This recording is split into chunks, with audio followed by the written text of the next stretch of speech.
मामा का डर और भांजे का जन्म। मथुरा का राजा कंस अपने समय का सबसे शक्तिशाली लेकिन सबसे क्रूर राजा था।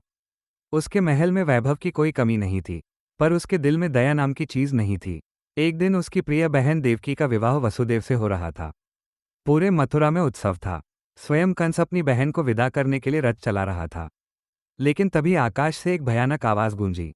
हे कंस, जिस बहन को तू बड़े प्रेम से विदा कर रहा है, उसी का 8वां पुत्र तेरी मृत्यु का कारण बनेगा। ये सुनते ही कंस का चेहरा पीला पड़ गया। प्रेम का स्थान भय ने ले लिया। उसी क्षण उसका दिल पत्थर बन गया।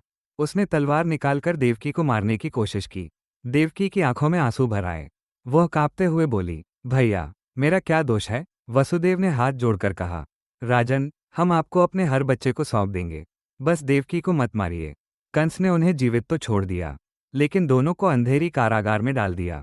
समय बीतता गया। देवकी के गर्भ से एक एक करके 6 पुत्र जन्मे, और हर बार कंस उस मासूम को छीनकर पत्थर पर पटक देता।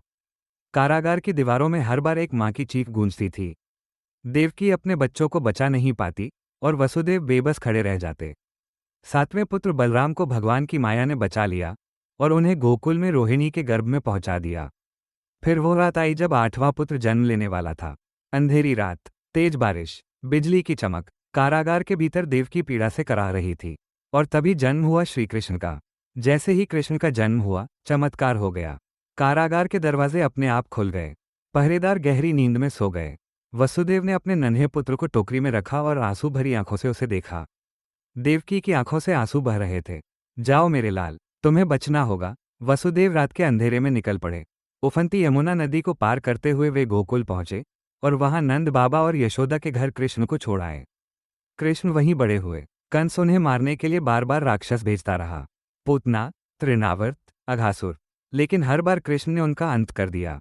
वर्षों बाद कृष्ण मथुरा पहुंचे। कुश्ती के मैदान में उन्होंने कंस के पहलवानों चाणूर और मुष्टिक को पराजित कर दिया, और फिर वो क्षण आया जिसका डर कंस को सालों से था। कृष्ण ने कंस को उसके सिंहासन से नीचे खींच लिया। कुछ ही क्षणों में अत्याचारी राजा का अंत हो गया। कारागार के दरवाजे खुल गए। देवकी और वसुदेव ने वर्षों बाद अपने पुत्र को देखा, और फूट फूट कर रो पड़े। उस दिन मथुरा ने देखा, एक मां के आंसुओं की जीत हुई, और अत्याचार का अंत। यही है धर्म की सच्ची विजय। आपको ये कहानी कैसी लगी? ऐसी ही नई नई और प्रेरणादायक कहानियां सुनने के लिए हमारे चैनल को जरूर फॉलो और कमेंट करें। धन्यवाद।